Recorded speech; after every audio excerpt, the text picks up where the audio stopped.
Chapter 6. From Negative to Positive Thinking.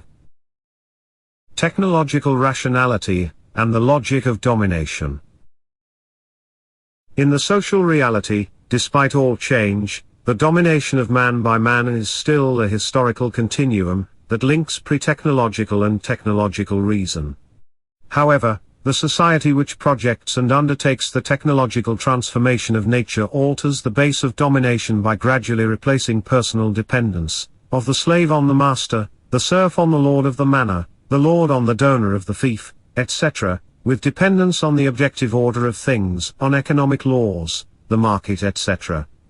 To be sure, the objective order of things is itself the result of domination, but it is nevertheless true that domination now generates a higher rationality, that of a society which sustains its hierarchic structure while exploiting ever more efficiently the natural and mental resources, and distributing the benefits of this exploitation on an ever larger scale.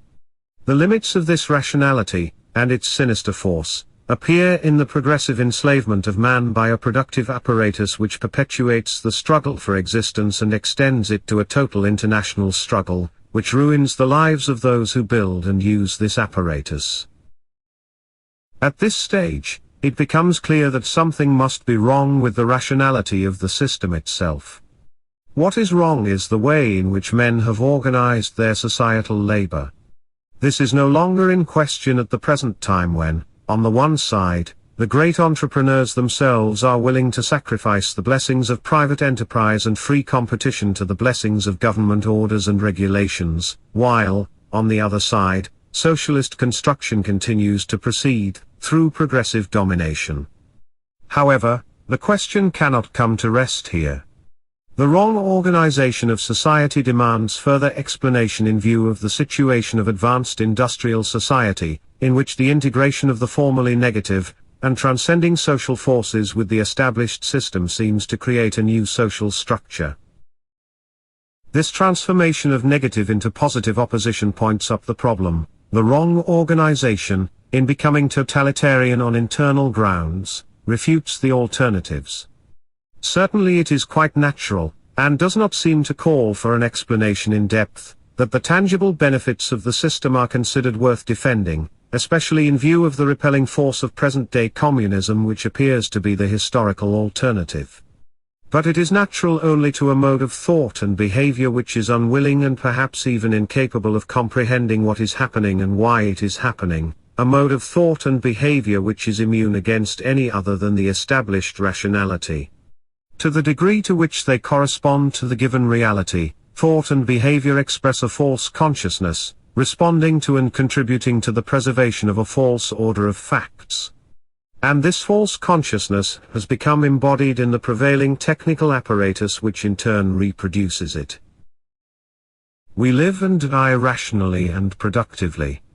We know that destruction is the price of progress as death is the price of life, that renunciation and toil are the prerequisites for gratification and joy, that business must go on, and that the alternatives are utopian. This ideology belongs to the established societal apparatus, it is a requisite for its continuous functioning and part of its rationality. However, the apparatus defeats its own purpose if its purpose is to create a humane existence on the basis of a humanized nature.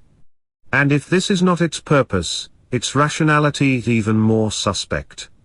But it is also more logical for, from the beginning, the negative is in the positive, the inhuman in the humanization, enslavement in liberation. This dynamic is that of reality and not of the mind, but of a reality in which the scientific mind had a decisive part in joining theoretical and practical reason. Society reproduced itself in a growing technical ensemble of things and relations which included the technical utilization of men, in other words, the struggle for existence and the exploitation of man and nature became ever more scientific and rational. The double meaning of rationalization is relevant in this context. Scientific management and scientific division of labor vastly increased the productivity of the economic, political, and cultural enterprise. Result: the higher standard of living. At the same time and on the same ground, this rational enterprise produced a pattern of mind and behavior which justified and absolved even the most destructive and oppressive features of the enterprise. Scientific technical rationality and manipulation are welded together into new forms of social control. Can one rest content with the assumption that this unscientific outcome is the result of a specific societal application of science? I think that the general direction in which it came to be applied was inherent in pure science even where no practical purposes were intended, and that the point can be identified where theoretical reason turns into social practice. In this attempt, I shall briefly recall the methodological origins of the new rationality, contrasting it with the features of the pre-technological model discussed in the previous chapter.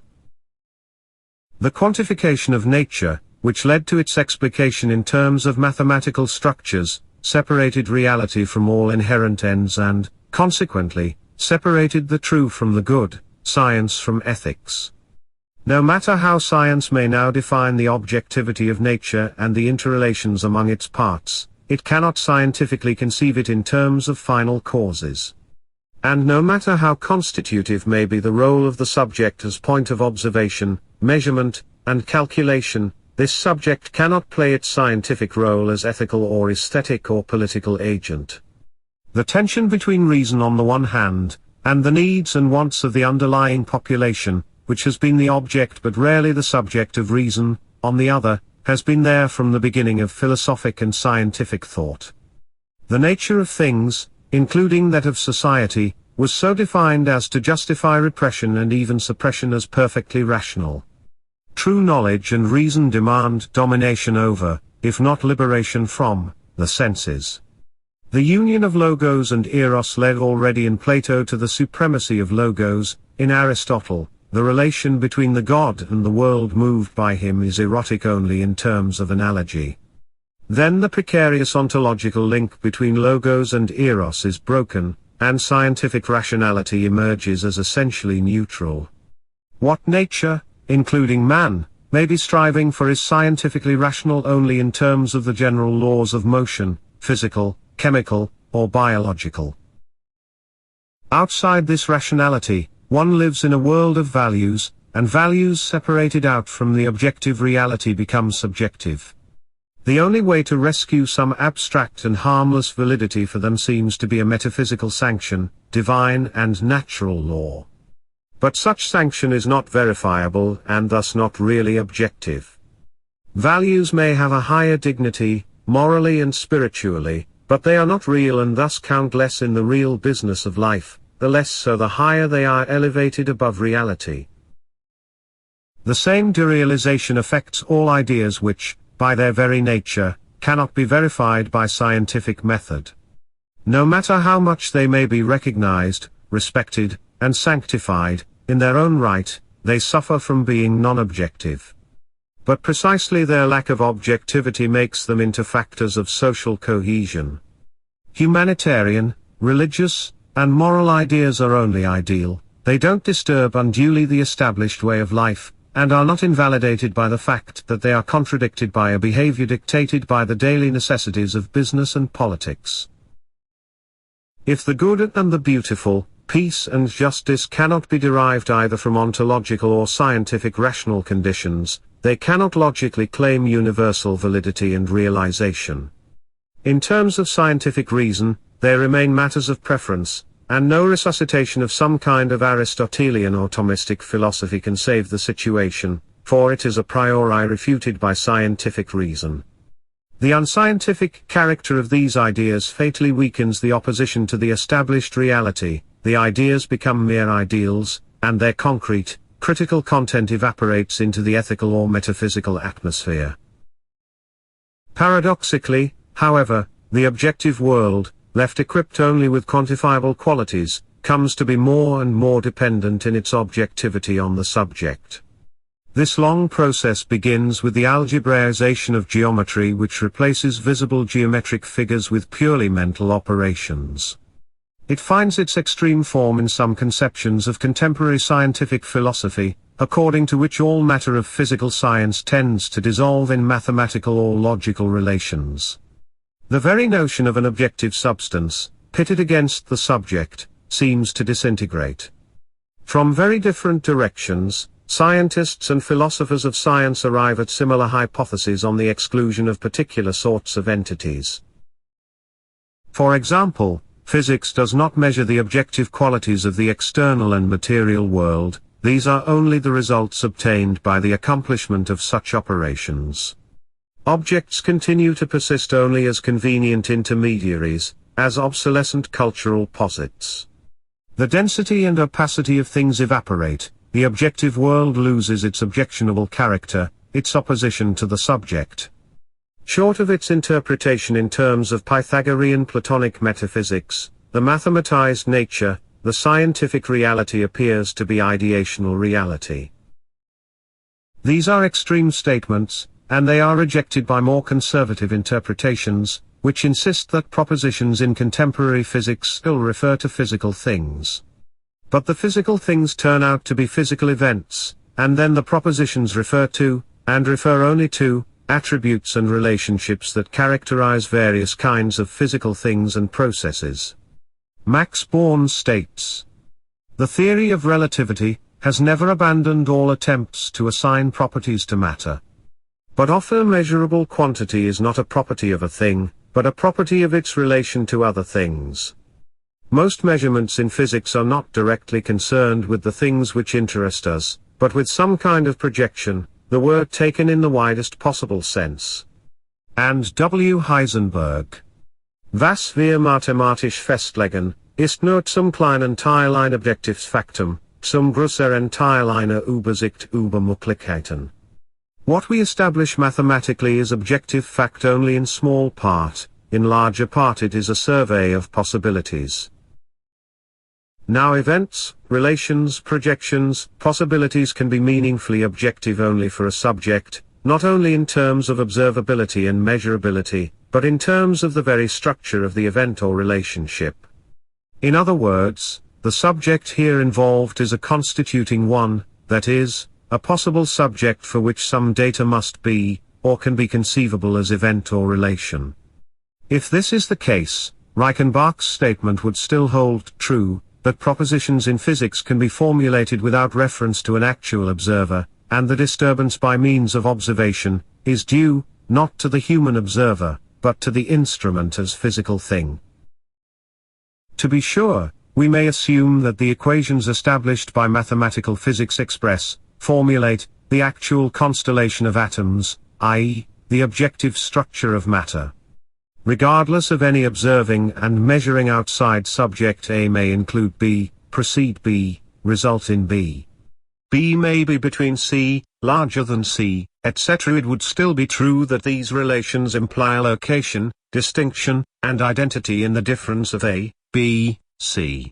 They thus imply the capacity of being identical in difference, of being related to, in a specific mode, of being resistant to other relations, etc.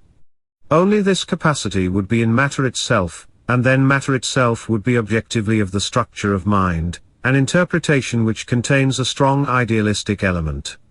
Inanimate objects, without hesitation, without error, simply by their existence, are integrating the equations of which they know nothing. Subjectively, nature is not of the mind, she does not think in mathematical terms. But objectively, nature is of the mind, she can be thought in mathematical terms. A less idealistic interpretation is offered by Karl Popper, who holds that, in its historical development, physical science uncovers and defines different layers of one and the same objective reality. In this process, the historically surpassed concepts are being cancelled and their intent is being integrated into the succeeding ones, an interpretation which seems to imply progress toward the real core of reality, that is, the absolute truth. Or else reality may turn out to be an onion without a core, and the very concept of scientific truth may be in jeopardy. I do not suggest that the philosophy of contemporary physics denies or even questions the reality of the external world, but that, in one way or another, it suspends judgment on what reality itself may be, or considers the very question meaningless and unanswerable. Made into a methodological principle, this suspension has a twofold consequence: A, it strengthens the shift of theoretical emphasis from the metaphysical what is to the functional how, and b. It establishes a practical, though by no means absolute, certainty which, in its operations with matter, is with good conscience free from commitment to any substance outside the operational context. In other words, theoretically, the transformation of man and nature has no other objective limits than those offered by the brute factuality of matter, its still unmastered resistance to knowledge and control. To the degree to which this conception becomes applicable and effective in reality, the latter is approached as a hypothetical system of instrumentalities, the metaphysical being as such gives way to being instrument. Moreover, proved in its effectiveness, this conception works as an a priori, it predetermines experience, it projects the direction of the transformation of nature, it organizes the whole. We just saw that contemporary philosophy of science seemed to be struggling with an idealistic element and, in its extreme formulations, moving dangerously close to an idealistic concept of nature. However, the new mode of thought again puts idealism on its feet. Hegel epitomized the idealistic ontology: if reason is the common denominator of subject and object, it is so as the synthesis of opposites. With this idea, ontology comprehended the tension between subject and object, it was saturated with concreteness. The reality of reason was the playing out of this tension in nature, history, philosophy. Even the most extremely monistic system thus maintained the idea of a substance which unfolds itself in subject and object, the idea of an antagonistic reality. The scientific spirit has increasingly weakened this antagonism. Modern scientific philosophy may well begin with the notion of the two substances, res cogitans and res extensa, but as the extended matter becomes comprehensible in mathematical equations which, translated into technology, remake this matter, the res extensa loses its character as independent substance. The old division of the world into objective processes in space and time and the mind in which these processes are mirrored, in other words, the Cartesian difference between res cogitans and res extensa is no longer a suitable starting point for our understanding of modern science. The Cartesian division of the world has also been questioned on its own grounds. Husserl pointed out that the Cartesian ego was, in the last analysis, not really an independent substance but rather the residue or limit of quantification. It seems that Galileo's idea of the world as a universal and absolutely pure res extensa dominated a priori the Cartesian conception. In which case the Cartesian dualism would be deceptive, and Descartes thinking ego-substance would be akin to the res extensa, anticipating the scientific subject of quantifiable observation and measurement. Descartes' dualism would already imply its negation, it would clear rather than block the road toward the establishment of a one-dimensional scientific universe in which nature is objectively of the mind, that is, of the subject. And this subject is related to its world in a very special way. When la nature est mise, le signe de l'homme actif, de l'homme inscrivant la technique dans la nature. Nature is placed under the sign of active man, of the man who inscribes technique in nature. The science of nature develops under the technological a priori which projects nature as potential instrumentality, stuff of control and organization. And the apprehension of nature as hypothetical instrumentality precedes the development of all particular technical organization.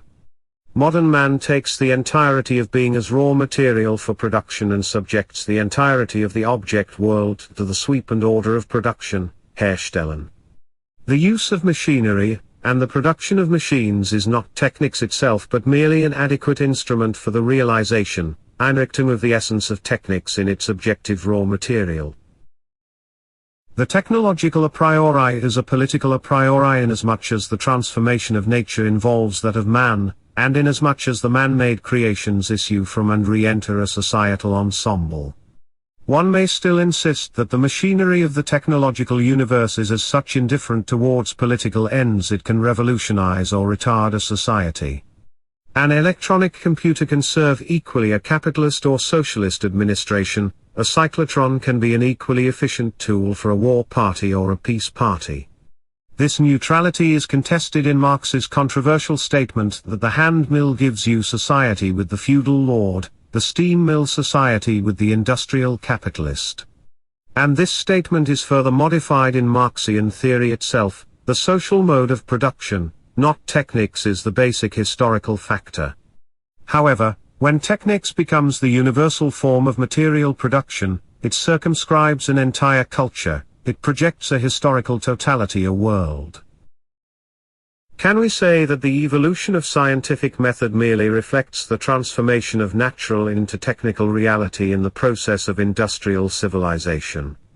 To formulate the relation between science and society in this way is assuming two separate realms and events that meet each other, namely 1. Science and scientific thought, with their internal concepts and their internal truth.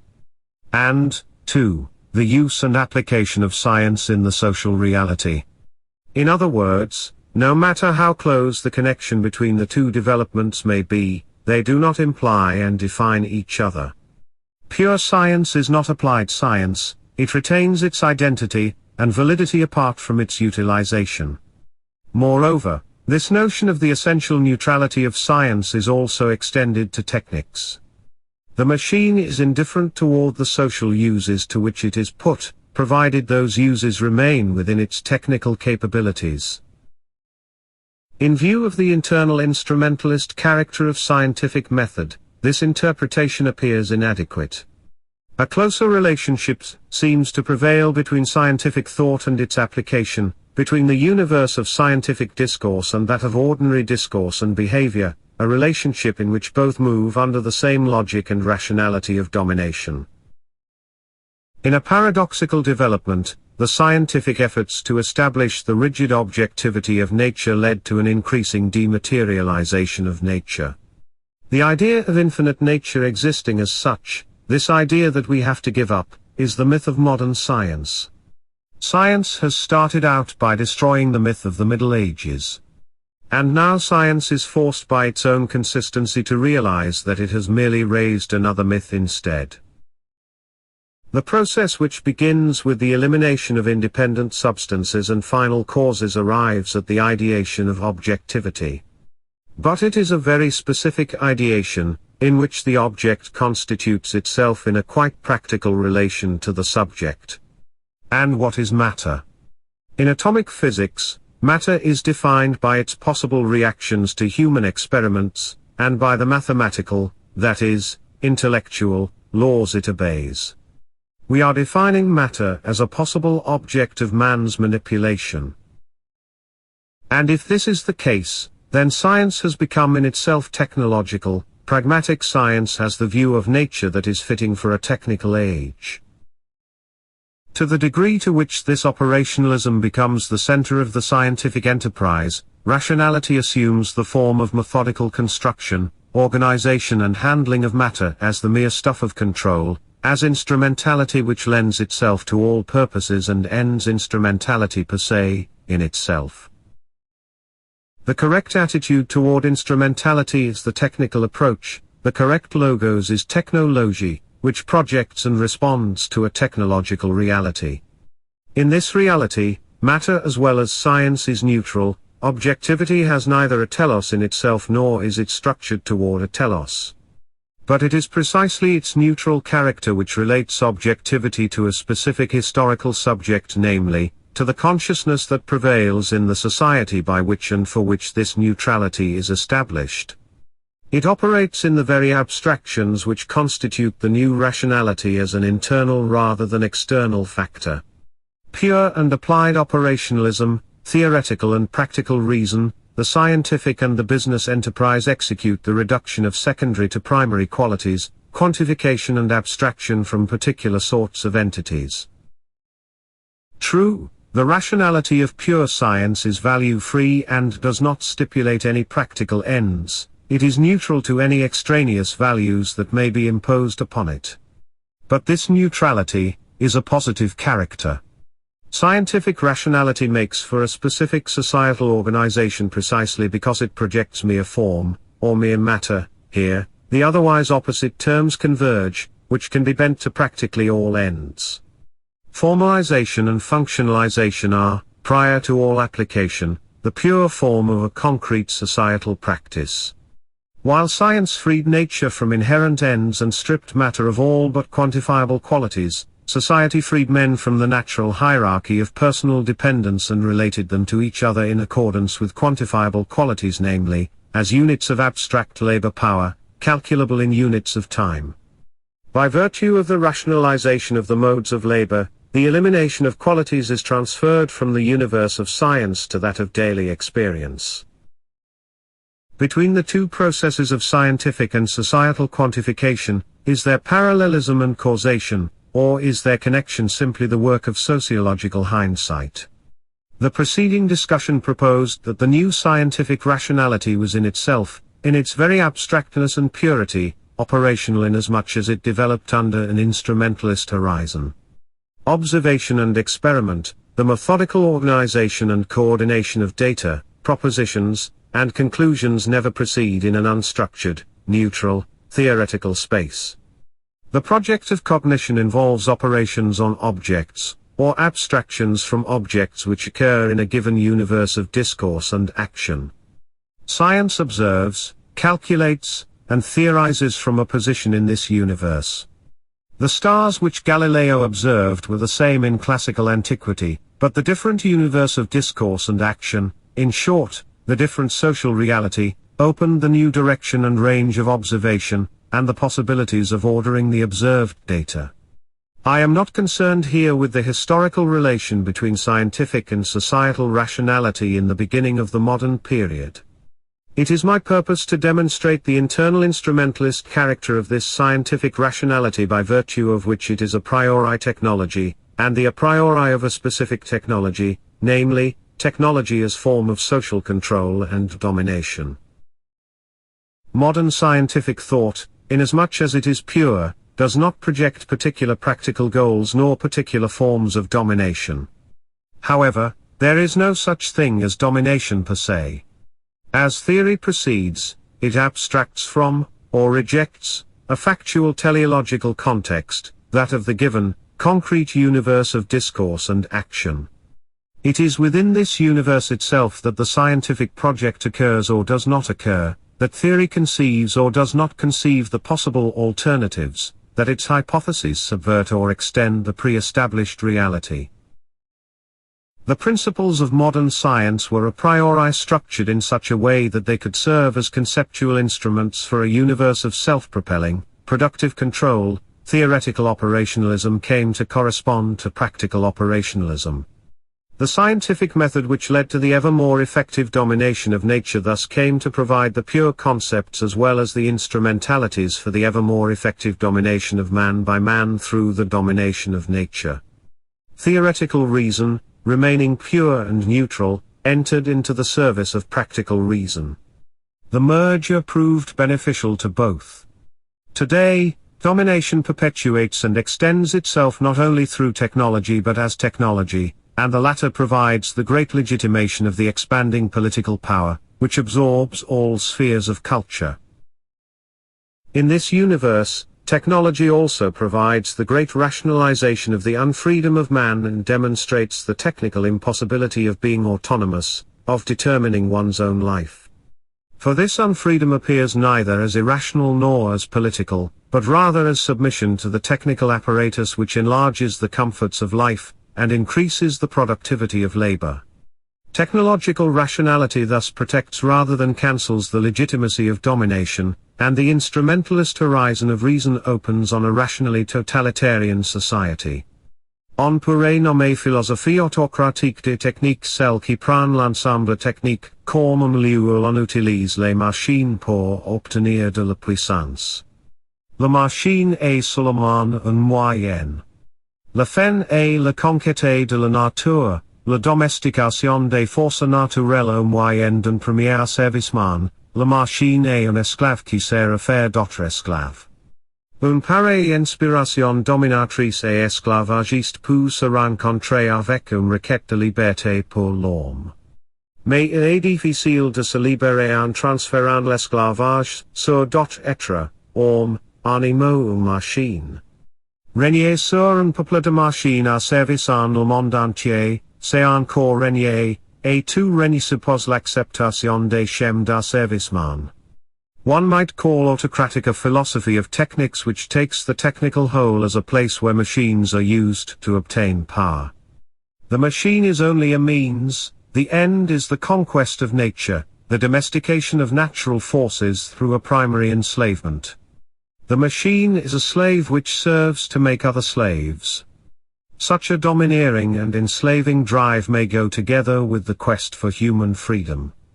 But it is difficult to liberate oneself by transferring slavery to other beings, men, animals, or machines. To rule over a population of machines subjecting the whole world means still to rule, and all rule implies acceptance of schemata of subjection.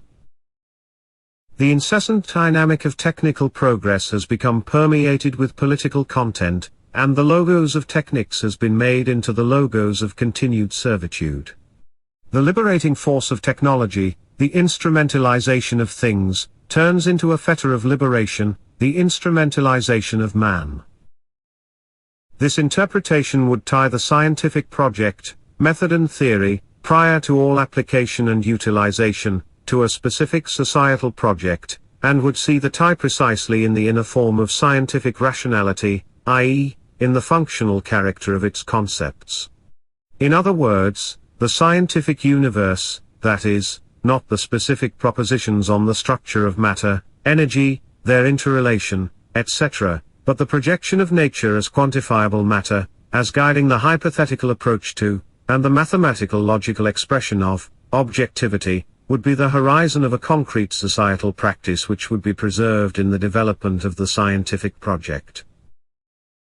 But, even granting the internal instrumentalism of scientific rationality, this assumption would not yet establish the sociological validity of the scientific project. Granted that the formation of the most abstract scientific concepts still preserves the interrelation between subject and object in a given universe of discourse and action, the link between theoretical and practical reason can be understood in quite different ways. Such a different interpretation is offered by Jean Piaget in his genetic epistemology. Piaget interprets the formation of scientific concepts in terms of different abstractions from a general interrelation between subject and object. Abstraction proceeds neither from the mere object, so that the subject functions only as the neutral point of observation and measurement, nor from the subject as the vehicle of pure cognitive reason. Piaget distinguishes between the process of cognition in mathematics and in physics. The former is abstraction à l'intérieur de l'action comme tel colon. Contrairement à ce que l'on dit souvent, les êtres mathématiques ne résultent donc pas d'une abstraction à partir des objects, mais bien d'une abstraction effectuée au sein des actions comme telles. Réunir, ordonner, déplacer, etc. sont des actions plus générales que penser, pousser, etc. Parce qu'elles tiennent à la coordination même de toutes les actions particulières et entrent en chacune d'elles à titre de facteur coordinateur. Contrary to what is often said, mathematical entities are not therefore the result of an abstraction based on objects but rather of an abstraction made in the midst of actions as such. To assemble, to order, to move, etc., are more general actions than to think, to push, etc., because they insist on the coordination itself of all particular actions and because they enter into each of them as coordinating factor. Mathematical propositions thus express une accommodation générale à l'objet in contrast to the particular adaptations which are characteristic of true propositions in physics. Logic and mathematical logic are une action sur l'objet quelconque, c'est-à-dire une action accommodée de façon générale.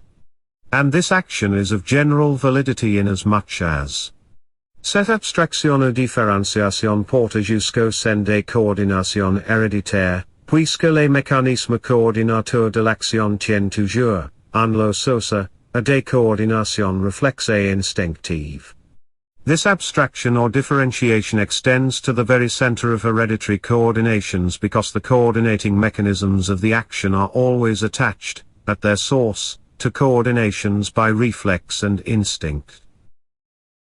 In physics, abstraction proceeds from the object but is due to specific actions on the part of the subject, thus abstraction assumes necessarily a logic mathematical form because des actions particulières ne donnent lieu à une connaissance que coordonnée entre elles et que cette coordination est, per sa nature même, logico-mathématique. Particular actions result only in knowledge if they are coordinated among them, and if this coordination is in its very nature logical mathematical. Abstraction in physics leads necessarily back to logico-mathematical abstraction, and the latter is, as pure coordination, the general form of action as such, l'action comme telle. And this coordination constitutes objectivity because it retains hereditary, reflexive and instinctive structures. Piaget's interpretation recognizes the internal practical character of theoretical reason, but derives it from a general structure of action which, in the last analysis, is a hereditary, biological structure. Scientific method would ultimately rest on a biological foundation, which is supra, or rather infra, historical. Moreover, granted that all scientific knowledge presupposes coordination of particular actions, I do not see why such coordination is by its very nature logico-mathematical unless the particular actions are the scientific operations of modern physics, in which case the interpretation would be circular. In contrast to Piaget's rather psychological and biological analysis, Husserl has offered a genetic epistemology which is focused on the socio-historical structure of scientific reason. I shall here refer to Husserl's work only insofar as it emphasizes the extent to which modern science is the methodology of a pre-given historical reality within whose universe it moves. Husserl starts with the fact that the mathematization of nature resulted in valid practical knowledge, in the construction of an ideational reality which could be effectively correlated with the empirical reality. But the scientific achievement referred back to a pre-scientific practice, which constituted the original basis, the Sinnesfundament, of Galilean science. This pre-scientific basis of science in the world of practice, Lebenswelt, which determined the theoretical structure, was not questioned by Galileo. Moreover, it was concealed, verdecked, by the further development of science. The result was the illusion that the mathematization of nature created an autonomous, eigenständige, absolute truth, while in reality, it remained a specific method and technique for the Lebenswelt.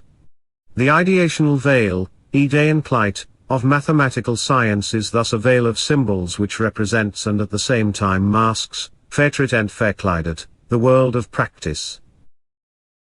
What is the original, pre-scientific intent and content that is preserved in the conceptual structure of science?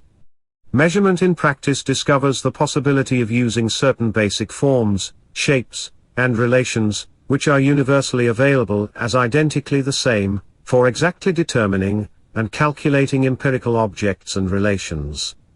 Through all abstraction and generalization, scientific method retains, and masks, its pre-scientific technical structure. The development of the former represents, and masks, the development of the latter. Thus classical geometry idealizes the practice of surveying and measuring the land, Feldmesskunst. Geometry is the theory of practical objectification. To be sure, algebra and mathematical logic construct an absolute ideational reality, freed from the incalculable uncertainties and particularities of the Lebenswelt, and of the subjects living in it. However, this ideational construction is the theory and technique of idealizing the new Lebenswelt. In the mathematical practice, we attain what is denied to us in the empirical practice, i.e., exactness. For it is possible to determine the ideal forms in terms of absolute identity. As such, they become universally available and disposable. The coordination, Zuordnung, of the ideational with the empirical world enables us to project the anticipated regularities of the practical Lebenswelt. Once one possesses the formulas, one possesses the foresight which is desired in practice. The foresight of that which is to be expected in the experience of concrete life. Husserl emphasizes the pre-scientific, technical connotations of mathematical exactness and fungibility. These central notions of modern science emerge, not as mere byproducts of a pure science, but as pertaining to its inner conceptual structure. The scientific abstraction from concreteness, the quantification of qualities which yield exactness as well as universal validity, involve a specific, concrete experience of the Lebenswelt, a specific mode of seeing the world. And this seeing, in spite of its pure, disinterested character, is seeing within a purposive, practical context. It is anticipating, voraussehen, and projecting, vorhaben. Galilean science is the science of methodical, systematic anticipation and projection. But, and this is decisive of a specific anticipation and projection, namely, that which experiences, comprehends, and shapes the world in terms of calculable, predictable relationships among exactly identifiable units. In this project, universal quantifiability is a prerequisite for the domination of nature. Individual, non-quantifiable qualities stand in the way of an organization of men and things in accordance with the measurable power to be extracted from them. But this is a specific, socio-historical project, and the consciousness which undertakes this project is the hidden subject of Galilean science. The latter is the technic, the art of anticipation extended in infinity, incidentlicher erweiterter Voraussicht smile. Now precisely because Galilean science is, in the formation of its concepts, the technique of a specific Lebenswelt, it does not and cannot transcend this Lebenswelt. It remains essentially within the basic experiential framework and within the universe of ends, set by this reality. In Husserl's formulation, in Galilean science, the concrete universe of causality becomes applied mathematics, but the world of perception and experience, in which we live our whole practical life, remains as that which it is, in its essential structure, in its own concrete causality unchanged. A provocative statement, which is easily minimized, and I take the liberty of a possible over-interpretation. The statement does not refer simply to the fact that, in spite of non-Euclidean geometry, we still perceive and act in three-dimensional space, or that, in spite of the statistical concept of causality, we still act, in common sense, in accord with the old laws of causality. Nor does the statement contradict the perpetual changes in the world of daily practice as the result of applied mathematics.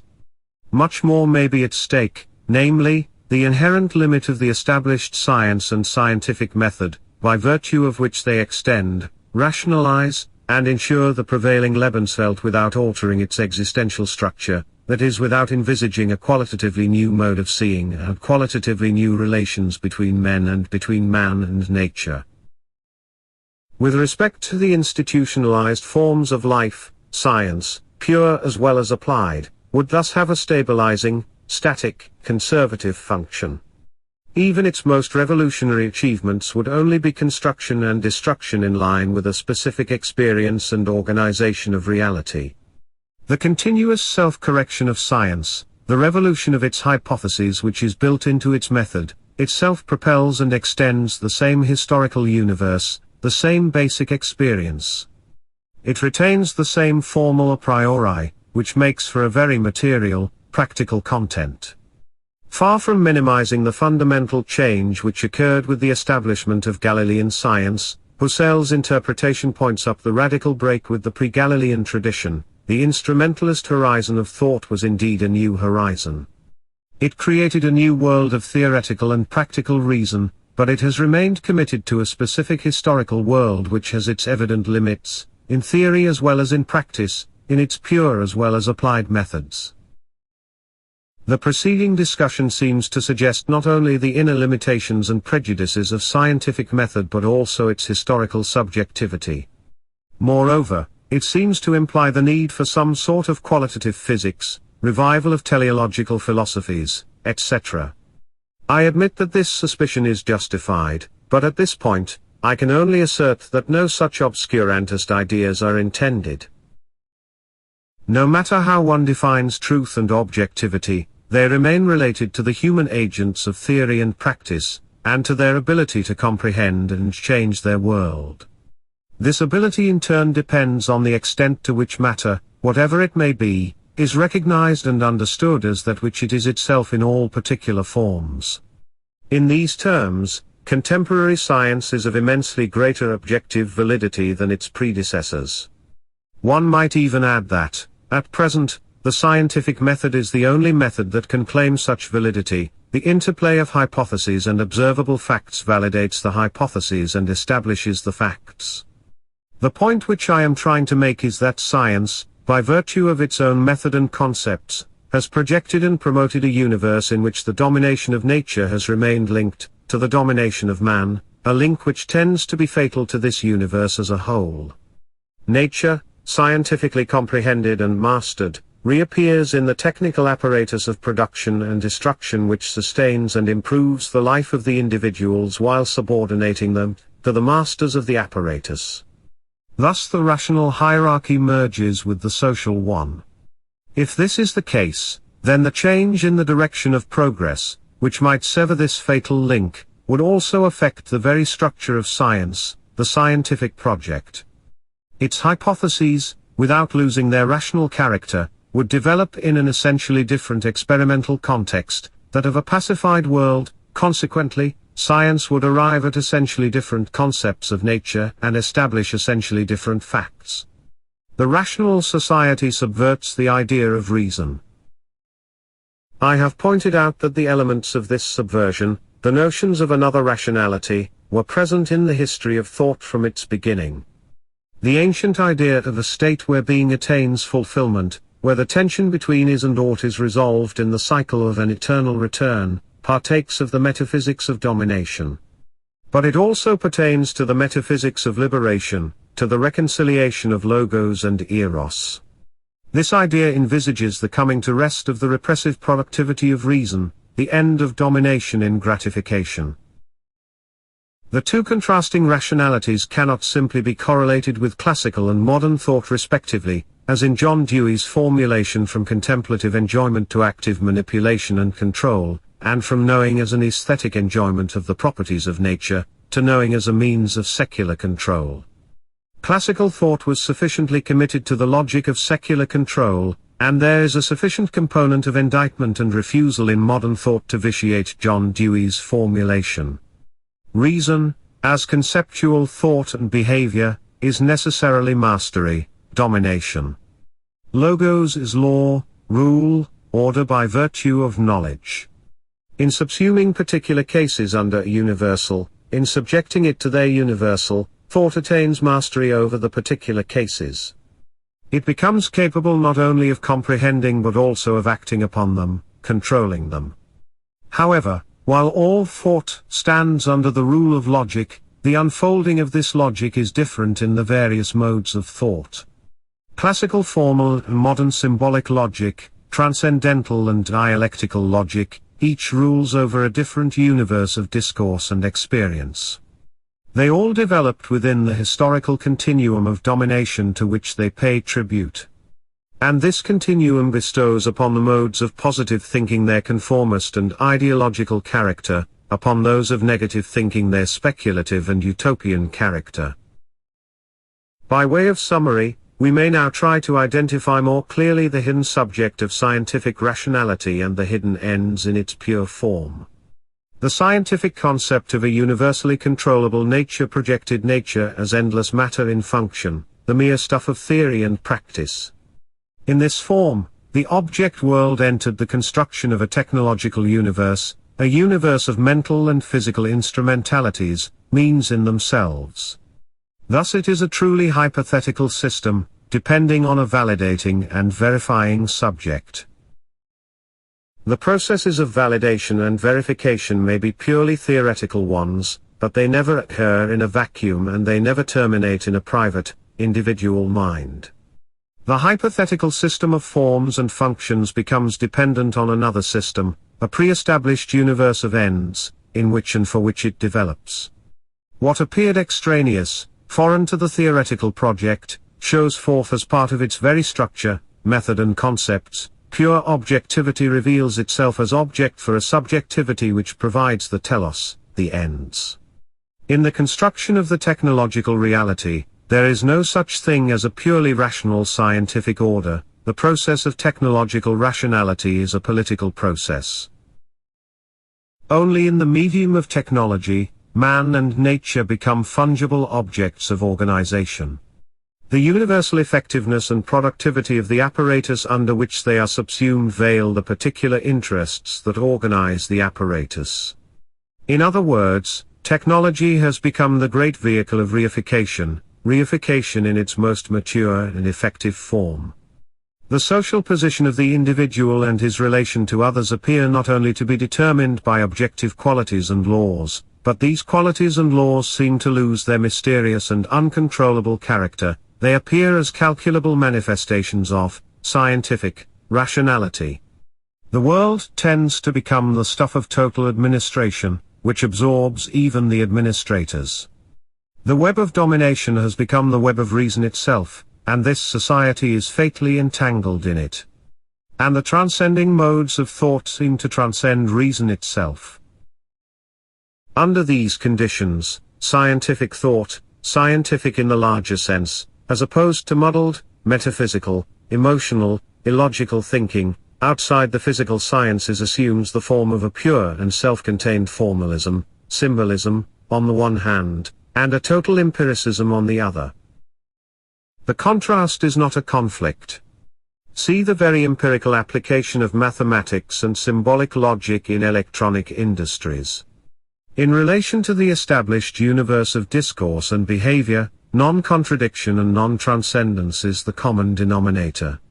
Total empiricism reveals its ideological function in contemporary philosophy. With respect to this function, some aspects of linguistic analysis will be discussed in the following chapter.